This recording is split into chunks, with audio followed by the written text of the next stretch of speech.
방금 읽은 본문 말씀을 가지고 다니엘 시리즈 첫 번째 우리의 정체성을 잊게 만드는 세상에서 살아남기라는 제목으로 함께 말씀을 나눠보려고 합니다. 일본의 애니메이션 거장 미야자카 하야오 감독의 센카치로의 그 행방불명 다들 아시죠? 혹시 안 보신 분 계신가요? 없네요. 다행이네요. 이 영화를 보면 이제 이 세계를 지배하는 마녀 이 유바바와 이 치히로가 계약서를 쓰는 장면이 있습니다. 그때 이 유바바는 이 치히로의 그 이름에서 글자를 떼어버리고 뭐라고 말하냐면 너 이름은 이제부터 센이야, 센. 너는 이제 치히로가 아니라 센이야라고 이야기를 합니다. 그렇게 치히로는 온천장에서 일하는 종업원 이제 센으로 살아가게 되죠. 그 후에 이제 치히로와 이 조력자인 하쿠, 이 하쿠가 이 치히로에게 아주 중요한 경고를 하나 하는데 이렇게 합니다. 유바바는 이름을 빼앗아서 사람을 지배해. 이름을 잊어버리면 너가 살던 곳으로 돌아갈 길도 모르게 돼. 나도 내 진짜 이름을 잊어버려서 못 돌아가고 있어라고 경고를 해줍니다. 무슨 말인가요? 이 치히로라는 이 정체성을 빼앗기면 평생 센이라는 그런 정체성으로 살아가야 한다는 겁니다. 그렇습니다. 오늘날 세상은 우리로 하여금 하나님의 자녀라는 그 정체성을 잊게 만들고 이 세상이 주는 정체성을 가지고 살아가게 만들죠. 오늘 본문도 우리가 아시다시피 마찬가지입니다. 이 다니엘과 이 세 친구들이 예루살렘에서 그 예루살렘의 왕족이자 귀족이었죠. 근데 이제 그들이 나라가 망하고 이제 바벨론의 포로로 끌려왔습니다. 포로로 끌려와서 그들은 이 거대한 제국의 한복판에 떨어지게 되죠. 그리고 이 바벨론의 왕 느부갓네살 왕이 이들을 감옥에 가두는 것이 아니라 그의 그 왕궁에 데리고 와서 그곳에서 아주 세련된 방법으로 그들을 다뤘습니다. 자, 본문 3절과 4절을 함께 읽어볼까요? 자, 시작. 왕이 황관장 아스부나스에게 말하여 이스라엘 자손 중에서 왕족과 귀족 몇 사람 곧 흠이 없고 용모가 아름다우며 모든 지혜를 통찰하며 지식에 통달하며 학문에 익숙하여 왕궁에 살만한 소년을 데려오게 하였고. 자, 이 느부갓네살 왕이 어디로 데리고 왔다고요? 네, 왕궁으로 데리고 왔습니다. 그리고 그곳에서 아주 은밀하고 달콤하게 그들이 하나님의 자녀라는 그 사실을 잊게 만들려고 했죠. 사랑하는 젊은이 여러분, 오늘 우리가 사는 세상도 마찬가지입니다. 여러분, 이 세상은요 총칼로 우리를 위협하지 않습니다. 오늘 본문의 이 느부갓네살 왕처럼 아주 은밀하고 달콤하게 우리가 하나님의 자녀라는 그 사실을, 정체성을 잊게 만듭니다. 그래서 저는 오늘 이 본문을 통해서 이 세상은 어떤 방법으로 우리로 하여금 하나님의 자녀라는 그 정체성을 잊게 만드는지 함께 살펴보기를 원해요. 그래서 이 세상에서 이 하나님의 자녀라는 그 정체성을 가지고 다시 그리스도인으로 살아가는, 그래서 별처럼 빛나는 그런 젊은이들이 되길 주님의 이름으로 축원합니다. 그렇다면 세상은 어떤 방법으로 우리의 정체성을 잊게 만들까요? 그 첫 번째는요, 이 세상의 언어를 주입하여서 우리의 정체성을 잊게 만들어요. 뭘 주입한다고요? 세상의 언어를 주입한다는 거죠. 자, 본문 4절을 함께 읽어보겠습니다. 자, 시작. 곧 흠이 없고 용모가 아름다우며 모든 지혜를 통찰하며 지식에 통달하며 학문에 익숙하여 왕궁에 설만한 소년을 데려오게 하였고 그들에게 갈대아 사람의 학문과 언어를 가르치게 하였고. 자, 이 느부갓네살 왕이 흠없고 이 똑똑한 소년들을 뽑아 무엇을 시켰다고요? 그들을 노예로 부려먹지 않고 뭘 가르쳤어요? 학문과 언어를 가르쳤죠. 그것도 무려 3년이나 가르쳤습니다. 여러분, 이것은 단순한 유학이 아니에요. 이것은요 사고의 개조입니다. 혹시 2019년에 개봉한 말모이라는 영화 보셨나요? 말에게 주는 모이가 아닙니다. 웃어주셔서 감사합니다. 이 영화는요 일제 감정기 시대 때 우리말 사용이 금지되고 이 창씨 개명을 강요받던 그런 암울한 시대를 배경으로 하는 영화죠. 일본은 이 학교에서 조선어를 못 쓰게 하고 일본어만 쓰게 만듭니다. 그래서 이 영화 속에서 조선 어학회 사람들은 자신의 목숨을 걸고 우리가 이 조선어, 이 한국말을 꼭 지켜야 돼, 우리말 단어를 모아서 사전을 만들자 라면서 이렇게 만들기 시작하죠. 근데 그럴 때마다 일본 순사들이 몽둥이로 막 때리고 막 감옥에 가두게 됐습니다. 근데 그들은요 우리말 사전을 만드는 것을 멈추지 않았습니다. 왜 멈추지 않았을까요? 도대체 이 단어 몇 개가 뭐길래 목숨까지 걸었을까요? 여러분, 이 영화 속 주인공인 유정아는 이렇게 외칩니다. 뭐라고 외쳤냐면 말은 민족의 얼입니다. 말이 사라지면 모두 사라진다고요? 민족도 사라지는 것입니다. 그래 일제가 왜 그토록 조선말을 없애려고 했을까요? 이 조선 사람들의 입에서 이 조선의 단어를 지워버리면 결국 그들의 머릿속에서는 독립이라는 생각도 조선인이라는 그 정신도 사라질 것을 알았기 때문에 그렇죠. 이것을 철학적으로 가장 날카롭게 꿰뚫어 본 사람이 있는데 바로 마르틴 하이데거였습니다. 그가 뭐라고 이야기하냐면 언어는 뭐라고요? 존재의 집이다라는 거예요. 이게 무슨 말인가? 이 사람은 집 안에 살듯이 언어 안에 산다는 거예요. 언어 안에. 내가 사용하는 언어가 곧 나의 생각을 규정하고 나의 존재 방식을 결정한다는 거죠. 예를 들어 볼까요? 여러분 어떤 나라에 미래라는 단어가 없어요. 그럼 그들은 미래를 계획하거나 소망하는 삶을 살 수 있을까요? 만약에 우리에게 사랑이라는 단어가 없습니다. 사랑이라는 단어를 잃어버렸다면 그 사람은 사랑을 과연 실천할 수 있을까요? 만약 우리에게 감사라는 단어가 사라졌어요. 그럼 그 사람은 감사하는 존재로 살 수 있을까요? 살 수 없습니다. 왜 그럴까요? 그 단어가 없으면 그 개념의 집을 짓지 못하기 때문에 그렇죠. 이 느부갓네살 왕의 전략이 바로 이것이었던 거예요. 그는 다니엘의 그 머릿속에서 이 히브리 언어를 허물고 싶어 했습니다. 왜냐하면 히브리어는 하나님을 찬양하고 율법을 묵상하는 거룩한 집이었기 때문에 그렇죠. 그래서 이 왕은 그 집을 부수고 그 자리에 탐욕과 우상과 제국의 논리로 가득 찬 그 바벨론의 언어의 집을 짓고 싶었던 거예요. 여러분 이 다니엘이 3년 동안 이 바벨론 말을 쓰고 이 바벨론 책을 읽으면 어떻게 될까요? 여러분 겉모습은 유대인일지 몰라요. 근데 그의 존재는 바벨론이라는 집안에 갇히게 되는 겁니다. 우리도 아시다시피 미국에 오래 산 사람이 저희 매형 이야기를 좀 해야 되겠네요. 저희 매형이 이제 미국에서 오래 살았거든요. 시민권자예요. 근데 한국에 왔는데 저희 누나랑 막 싸웠다는 거예요. 그래서 왜 싸웠어? 그때 저희 누나가 아니 너희 매형은 왜 이렇게 느린지 모르겠어. 미국에 오래 사니까 막 다 슬로우인 거예요. 근데 한국 사람들은 빨라야 되잖아요. 그렇게 바뀐다는 거죠. 그게 느부갓네살의 전략이었다는 거예요. 사랑하는 젊은이 여러분, 지금 저와 여러분은 어떤 언어의 집에 살고 있나요? 여러분 일주일 동안 여러분이 가장 많이 듣고 가장 많이 말하는 단어들 한번 떠올려 보세요. 주식, 코인, 뭐 부동산, 성공했다, 망했다, 짜증난다. 혹시 우리 입과 머리에 온통 이 세상의 단어들로만 가득 차 있지는 않나요? 여러분 우리가 교회에 와서 앉아 있어도 여러분 지금 머릿속은 온통 세상의 논리로 돌아가고 있다면 여러분 우리의 영혼은 이미 세상이라는 집에 갇혀 있는 것일지도 몰라요. 저 여기 보니까 벌써 몇 명은 이 세상의 논리로, 저뿐만 아니라 세상은 우리에게 끊임없이 바벨론의 어휘를 가르칩니다. 이때 우리가 해야 할 일은 무엇인가? 우리의 언어를 지키는 거예요. 우리의 언어를. 기도의 언어, 말씀의 언어, 감사의 언어를 사수하는 것. 그때 우리는 하나님의 자녀라는 이 정체성을 가지고 그리스도인으로 살아가는 그런 별처럼 빛나는 젊은이가 될 줄 믿습니다. 한 발 더 나아가서 세상은 어떤 방법으로 우리의 정체성을 잊게 만들까요? 그 두 번째는요, 세상의 안락함을 제공하여 우리의 정체성을 잊게 만든다는 거예요. 세상의 안락함을 제공한다는 거죠. 자, 본문 5절을 함께 읽어보겠습니다. 자, 시작. 또 왕이 지정하여 그들에게 왕의 음식과 그가 마시는 포도주에서 날마다 쓸 것을 주어 3년을 기르게 하였으니 그 후에 그들은 왕 앞에 서게 될 것이다. 자, 이 왕이 그들에게 무엇을 나눠줬어요? 왕의 음식과 그가 마시는 포도주를 날마다 주었다고 이야기. 날마다 제공했대요. 다시 말해 왕의 식탁에 나오는 그런 산의 그런 진미를 다 줬다라는 거예요.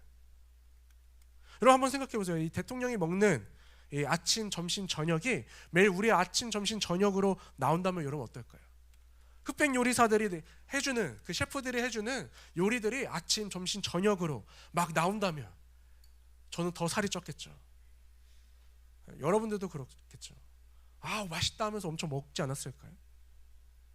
그뿐만이 아니에요. 제가 그들이 지내고 있는 곳이 어디라고 이야기 드렸어요? 쥐와 바퀴벌레가 돌아다니고 막 추위와 싸워야 하는 감옥이라고 이야기를 드렸나요? 아니죠. 그들이 있었던 곳이 어디라고요? 왕궁이었어요. 왕궁. 이것은요 엄청난 특혜죠. 아마 다른 포로들은요 이들을 부러워했을지도 몰라요. 야, 우리는 감옥에서 막 막노동하면서 살고 있는데, 야, 쟤네들은 왕궁에서 막 왕이 차려주는 음식을 먹고 공부도 하고 따뜻하게 이불을 덮고 자기도 하고 샤워도 하고 엄청 부러웠을 겁니다. 근데 여러분, 여기에는요 엄청나게 무서운 함정이 있어요. 그것은 그들이 다시는 그 예루살렘의 거친 그 음식을 먹을 수 없게 만드는 것뿐만 아니라 다시는 그 거친 곳에서 지낼 수 없게 만드는 것. 바로 안락함 가운데 그들을 길들이는 거죠. 그래서 이곳이 좋사오니 라고 말하면서 이 바벨론의 시스템에 스스로 종속되게 만드는 거, 이것이 세상이 우리로 하여금 우리의 정체성을 잊어버리게 만드는 방법이라는 거예요. 그 안락함을 제공해서. 여러분 한번 생각해 보세요. 오늘날 우리 이 젊은이들이 왜 복음의 야성을 잃어버릴까요? 왜 옛날에 그 젊은이들은 그 복음의 야성을 갖고 살아갔다고 하는데 오늘날 우리는 왜 복음의 야성을 잃어버릴까요? 안락함 때문에 그런 거 아닐까요? 여러분, 옛날에 예배 드리는 곳이요, 이렇게 편하게 예배 드릴 수가 없었어요. 바닥에 앉았습니다. 근데 오늘날 바닥에 앉아서 예배 드리자 하면은 예배 드릴 수 있는 젊은이들 몇 명이나 있을까요?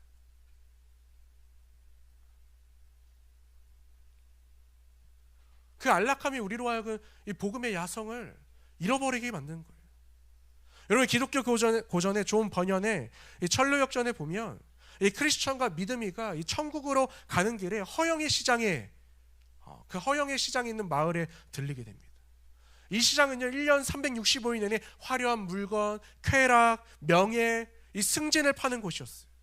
근데 이 시장 사람들이 이 순례자들을 미워하고 핍박하는 거예요. 근데 그 이유를 세 가지 때문이었다고 이야기하는, 첫 번째는 이 순례자들의 옷차림이 자기들과 달랐기 때문에, 그 두 번째는 시장 사람들과 다른 그런 순례자들의 언어, 그리고 세 번째는 이 시장의 물건, 즉 세상 쾌락을 거들떠보지도 않던 이 순례자들의 모습 때문에 그들을 핍박하고 그들을 미워했다고 이야기를 해요.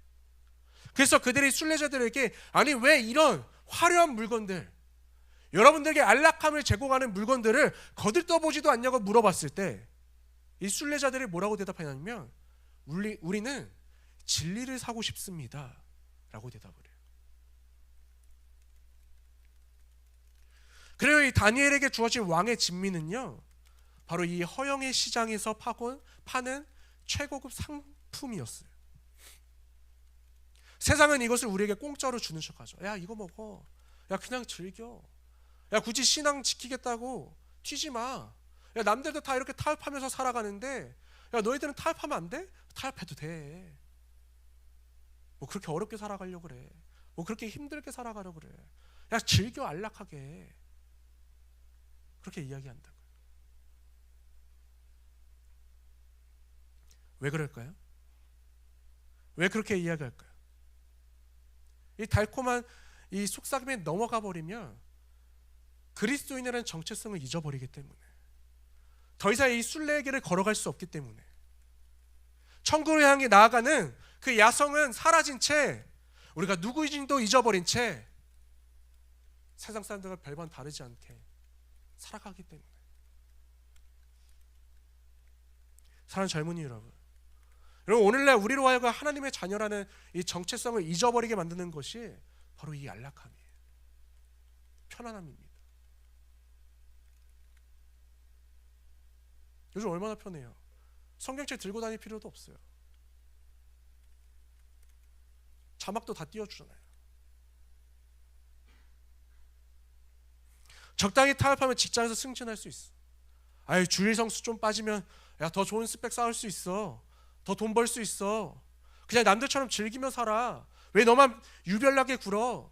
세상은 우리로 하여금 이 세상의 편안함과 안락함, 화려함으로부터 벗어나고 싶지 않게 만듭니다. 하지만 기억하시길 바래요. 여러분, 이 안락함에 길들여진 사자는요 더 이상 사자가 아니에요. 더 이상 사자가 아닙니다. 동물의 구경거리일 뿐입니다. 동물원의 구경거리 뿐이에요. 세상이 주는 이 편안함에 취해서 이 하나님의 자녀라는 정체성을 잊어버리고 이 복음의 야성을 잃어버리는 이런 젊은이가 아니라 세상의 안락함에서 때로는 이 거룩한 불편함을 선택하면서 하나님의 자녀라는 정체성을 지키는 저와 여러분이 되길 주님의 이름으로 축원합니다. 마지막으로 세상은 어떤 방법으로 우리의 정체성을 잊게 만들까요? 그 마지막은요, 세상에 이름표를 붙여줘서 우리의 정체성을 잊게 만들어요. 우리에게 세상에 이름표를 붙여줍니다. 자, 본문 7절 함께 읽어보겠습니다. 자, 시작. 홍관장이 그들의 이름을 고쳐 다니엘은 벨드사살이라 하고 하나냐는 사드락이라 하고 미사엘은 메삭이라 하고 아사야는 아벳느고라 하였더라. 자, 환관장이 어떻게 하고 있습니까? 그들의 이름을 강제로 바꾸죠. 자, 여러분, 이 이름의 뜻을 자세하게 살펴보면요, 굉장히 소름이 돋아요. 이 다니엘이라는 이름의 뜻은 하나님은 나의 심판자라는 뜻입니다. 근데 그 이름을 어떻게 바꿔요? 베들 사살이라고 바꾸죠. 이 벨은요, 신이라는 뜻이에요. 바벨론의 신의 이름이에요. 그래서 벨신이요, 생명을 지키소서라는 이름의 뜻으로 바꾸죠. 하나냐는요, 여호와는 은혜로우시다라는 이름의 뜻이에요. 근데 그 이름을 어떻게 바꿔요? 사드락, 태양신의 명령을 지켜라라는 이름으로 바꿔요. 미사엘은 하나님과 같은 분이 누구인가라는 이름의 뜻인데 메삭으로 바꿔립니다. 아쿠신과 같은 자가 누구인가? 아쿠신은 이 바벨론의 신 중에 한 명이에요. 아사랴는 여호와가 도우신다라는 이름의 뜻인데 그 이름의 뜻을 아벳느고로 바꾸죠. 드고신의 종이다. 너는 이제 드고신의 종이야 라는 이름으로 바꿉니다. 여러분 보이시나요? 여러분, 이 히브리 이름의 중심에는요, 하나님이 있었어요. 그런데 왜 히브리의 이름의 중심에 하나님이 있었을까요? 내 인생의 주인, 내 인생의 주어는 하나님이라는 거예요. 그러나 이 바벨론의 이름의 중심에는요, 우상이 있었습니다. 그래요, 이것은 단순한 계명이 아니에요. 너의 주인은 이제 하나님이 아니라 바벨론의 신이야. 너의 생사 여부는 하나님이 아니라 이 느부갓네살 왕에게 있어 라고 선포하고 있는 거예요.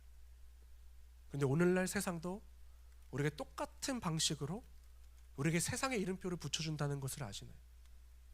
이에 대해서 헬리나우에는 우리가 세상으로부터 속고 있는 세 가지 거짓 정체성에 대해서 이렇게 이야기해요. 첫 번째는 나는 내가 소유한 거야. 내 삶의 주인은 나야. 야, 내 연봉이 얼마인지, 내가 타는 차가 무엇인지, 내가 사는 아파트가 어디인지가 바로 나의 이름이라며 우리를 자본으로 정의해버린다는 거예요. 우리의 이름을. 두 번째는 나는 내가 성취한 것이야. 내 직업이 무엇인지, 내가 낸 성과가 무엇인지가 바로 너야 라고 말하면서 이 성공하면 능력자라는 이름을 주고 실패하면 실패자라는 이름을 붙여버린다는 거예요. 그리고 마지막은 나는 남들의 평판이야. 사람들이 나를 어떻게 보느냐, 좋아요가 몇 개나 달려있냐, 인기가 있냐 없냐가 우리의 존재라는 거예요. 우리의 이름표라는 거예요. 사랑하는 젊은이 여러분, 세상은 여러분을 무엇이라고 부르나요? 취중생, 비정규직, 백수, 미혼, 흑수저. 세상은 도대체 여러분을 뭐라고 부르나요? 세상은요, 끊임없이 우리에게 이런 이름표들을 붙여줘요. 아, 너 아직 취준생이니? 너 아직 백수니? 무슨 직업이라도 가져야지. 야, 결혼은 언제 할 거야?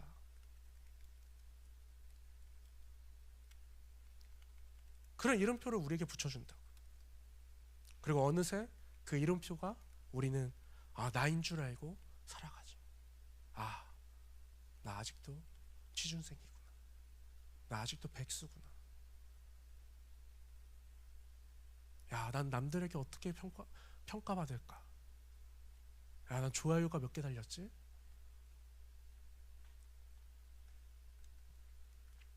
좋은 학교 가고, 좋은 직장 가고, 인기가 많고, 승진하면 우쭐하고, 실패하면 내 존재가 쓰레기가 된 것처럼 절망합니다. 세상이 붙여진 이름에 갇혀버린 거죠. 네, 여러분 기억하시길 바래요. 이 모든 것은요, 그저 껍데기일 뿐입니다. 우리의 진짜 이름은요, 우리의 진짜 정체성은요, 오직 하나예요. 하나님의 자녀라는 사실. 예수님께서 침례를 받으셨을 때 들으셨던 그 음성, 너는 내 사랑하는 자다. 그게 저와 여러분의 정체성입니다. 세상이 여러분을 뭐라고 부르든 상관없어요. 여러분은 천하보다 귀한 하나님의 사랑받는 자녀예요. 이 정체성이 확고한 사람은요, 베들사살이라고 불려도 다니엘로 살아갈 수 있어요. 저와 여러분이 이 하나님의 자녀라는 정체성을 가지고 이 세상 가운데서 별처럼 빛나는 젊은이가 되어서 하나님이 우리에게 주신 그 사명의 길, 여러분들에게 주신 그 비전의 길을 담대히 걸어가게 되길 주님의 이름으로 축원합니다. 여러분, 이 세상이라는 거대한 시스템 안에서 우리는 다니엘서를 주목해야 돼요. 왜냐하면 다니엘도요, 이 바벨론이라는 이 거대한 시스템 안에서 살았고 또 그곳에서 다니엘이라는 이름으로 살아남았기 때문이죠. 그래서 우리는 이런 질문 한번 던져봐야 돼요. 다니엘은 이 바벨론이라는 이 거대한 시스템 안에서 어떻게 살아남을 수 있었던 거지? 야, 대단하다 그래서 머무는 것이 아니라 한번 질문을 던져봐야 돼요. 아니, 도대체 이 다니엘은 우리랑 뭐가 다르길래 이 거대한 시스템 안에서 다니엘로 살아갈 수 있었을까? 근데 그 비밀은 오늘 본문의 1장 2절에 숨겨져 있습니다. 자, 본문 2절을 함께 읽어볼까요? 자, 시작. 주께서 유다왕 여호야김과 하나님의 전 그릇 얼마를 그의 손에 넘기시매. 뭐라고요? 주께서 뭐라고요? 주께서 그의 손에 넘기셨다. 여러분, 이 문장을 절대 놓치면 안 돼요. 이 문장을 절대 잊어버리면 안 됩니다. 1절만 보면 느부갓네살 왕이 힘이 세서 마치 예루살렘을 정복한 것 같죠. 근데 그리고 다니엘이 힘이 없어서 포로로 끌려간 것처럼 보입니다. 마치 세상이 다 이긴 것처럼 보여요. 근데 성경은요, 정확하게 기록해요. 이 모든 역사의 주어, 이 사건의 진짜 주체는 느부갓네살 왕이 아니라 하나님이시라고. 하나님이 보내신 거라고. 하나님이 인도하신 거라는 거예요. 하나님이 다니엘을 바벨론의 포로로 가게 하셨고 그 바벨론 포로에서 다니엘로 살아갈 수 있도록 인도하셨다라는 겁니다. 아멘이신가요? 하나님이 허락하셨기에 잠시 포로가 된 것이, 하나님이 주관하시기에 이 고난에도 뜻이 있다는 것입니다. 다니엘은 이것을 알았던 거예요.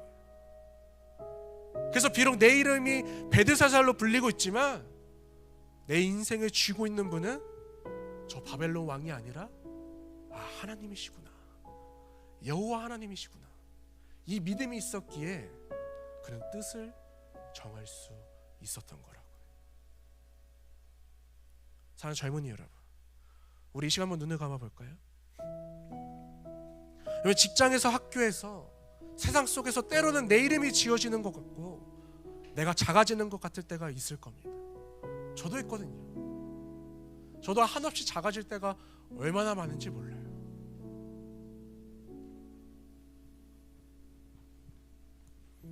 세상이 주는 그 압박감이 너무 커서 숨이 탁 막혀가지고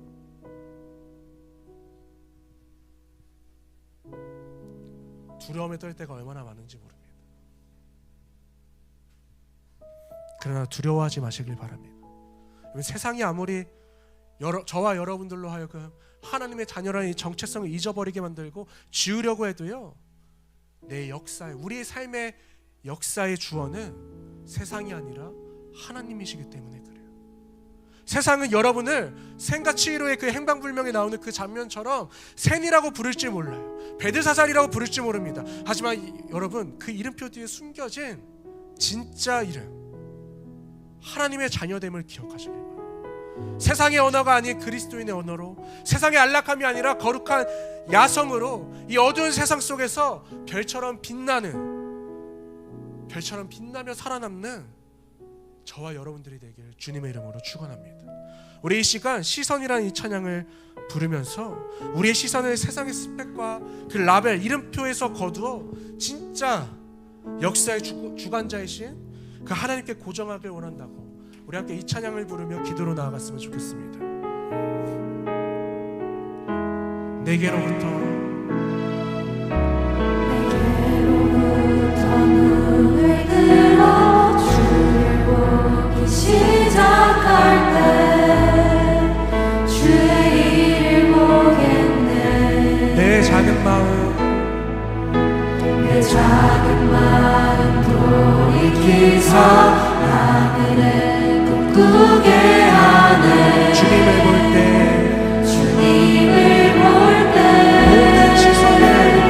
모든 시선을 주님께 드리고 살아계신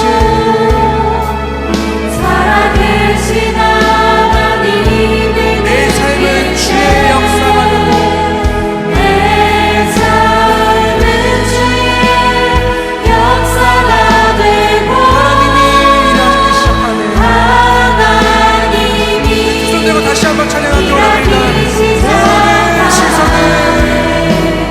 모든 시선을 주님께 드리고 살아계신 하나님을 느낄 때 살아계신 하나님을 느낄 내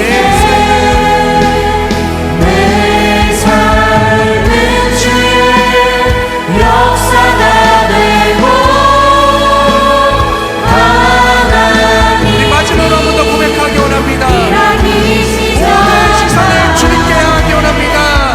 모든 시선을 주님께 드리고 전능하신 하나님을 느낄 때 전능하신 하나님을 느낄 세상은 주의 나라가 되고 세상은 주의 나라가 되고 하나님이 일하기 시작하네. 우리 이 시간 이렇게 기도하기 원합니다. 주님, 이 세상이라는 거대한 바벨론 시스템 안에서 내 이름이 지워지고 작아질 때마다 두려워하지 않게 하여 주시옵소서. 이 세상이 주는 편안함에 길들여져서 복음의 야성을 잃어버리지 않게 하여 주시옵소서. 세상이 나를 향해 취준생, 비정규직, 실패자, 흑수저라고 부를지라도 이 세상의 언어가 아닌 기도의 언어로 그 거짓된 이름표를 지워버리고 너는 내 사랑하는 자녀라 부르시는 그 진짜 정체성을 가슴에 새기고 이 어두운 세상 속에서 별처럼 빛나는 그리스도인으로 살아남게 해달라고, 우리 안에 이 거룩한 정체성이 회복되게 해달라고 우리 이 시간 주님의 이름 한번 부르시고 공성으로 기도하시겠습니다. 주여, 하나님 아버지 감사합니다. 주님, 오늘 말씀을 통하여서 아버지 세상이라는 이 거대한 바벨론 시스템 안에서 아버지 내 이름이 지워지고 작아질 때마다 아버지 두려워하고 있는 나에게 너는 내 사랑하는 자녀다, 너는 나의 자녀야, 너는 내 딸이다, 내 아들이다, 너는 나의 자녀라고 말씀해 주시는 아버지 그 정체성을 잊어버리지 않게 하여 주시옵소서. 이 세상이 주는 편안함에 길들여져서 우리가 복음의 야성을 잃어버리지 않게 하여 주시옵소서. 하나님의 자녀라는 정체성을 잃어버리지 않게 하여 주시옵소서. 세상이 나를 향해 취준생, 비정규직, 실패자, 흑수저라고 부를지라도 이 세상의 언어가 아닌 기도의 언어로 그 거짓된 이름표를 지워버리고 너는 내 사랑하는 자녀라고 부르시는 그 진짜 정체성을 가슴에 새기며 세상 속에서 별처럼 빛나는 그리스도인으로 나아갈 수 있도록 주님 인도하여 주시옵소서. 이 거룩한 정체성이 회복될 수 있도록 주님 우리 젊은이들을 붙들어 주시고 주님 함께하여 주시옵소서. 주님 인도하여 주시옵소서. 세상은 주의 나라가 되고 하나님이 일하기 시작하네. 사랑과 은혜가 많으신 하나님 아버지 감사합니다. 주님, 오늘 말씀을 통하여서 세상은 우리로 하여금 하나님의 자녀라는 그 정체성을 잊어버리게 만드지만 우리의 세상을 주관하시고 우리의 인생을 주관하시는 분이 바로 하나님이심을 굳게 믿으며 나아가기 원합니다. 주님, 우리가 그 믿음을 붙들고 내 이름이 지어지고 작아질 때마다 두려워하는 것이 아니라 세상이 주는 편안함에 길들여져서 복음의 야성을 잃어버리는 것이 아니라 말씀의 언어와 기도의 언어로 그 거짓된 이름표들을 지워버리고 너는 내 사랑하는 자녀라, 너는 나의 자녀야 라고 부르시는 그 진짜 정체성을 가슴에 새기고 이 어두운 세상 속에서 별처럼 빛나는 그런 그리스도인으로 살아가는 우리 젊은이들이 될 수 있도록 주님 인도하여 주시옵소서. 이제는 우리 주 예수 그리스도의 놀라우신 은혜와 하나님 아버지의 극진하신 사랑하심과 성령의 교통하시고 역사하심이 오늘 말씀을 통해 거룩한 정체성을 회복하여 세상 속에서 별처럼 빛나는 그리스도인으로 살고자 하는 모든 젊은이들 위해 이제부터 영원토록 함께 하시기를 간절히 축원하옵나이다. 아멘.